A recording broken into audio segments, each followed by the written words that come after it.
د طالبانو دفاع وزیر مولوي محمد یعقوب مجاهد احمد مسعود ته خاصه بلنه ورکړې ده.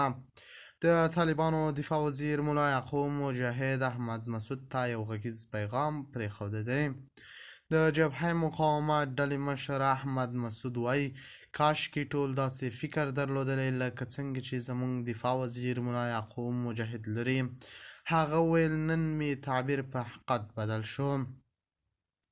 د جبهه مقاومت ډلې مشر احمد مسعود وایي که ټول د طالبانو دفاع وزیر ملا یعقوب مجاهد غوندې وای او په خبره یې سر خلاصېدلی نو نن به په افغانستان کې هیڅ جګړې دوام نه و کړی او افغانستان به اوس اباده وای. دغه د سولې سړی دی، باید ورک نشي. د جبهه مقاومت ډلې مشر احمد مسعود ویلي دي د سولې سړي ډېر لږ پیدا کېږي، باید په ارزښت یې پوه شو. د خرابات ټي وي چینل درنو لیدونکو سلام، ستړي مه شئ، وخت مو بخیر. هیله لرم چې جوړ او روغ به یې. په سر کې یادونه کوم که خرابات ټي وي چینل مو نوي سبسکرایب کړی، په درنښت سره خرابات ټي وي چینل سبسکرایب کړئ.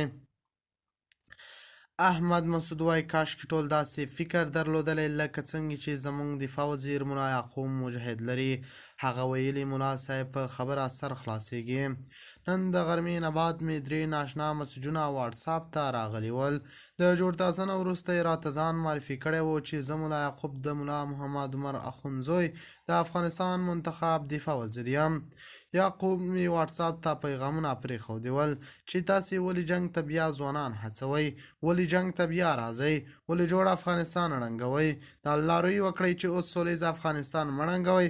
تاسو ته عفه شئ او راشئ افغانستان کوم وغواړئ، د کومې قول اردو قومندانۍ غواړئ، راشئ چې زه یې درکړم. تاسو د څه شي ناکام یئ. د یعقوب دغه مسج په اورېدلو مې یو څه فکر بدل شو. د خرابات ټي وي چینل درنو لیدونکو دا و زموږ ته د مهال چمتو کړی خبر.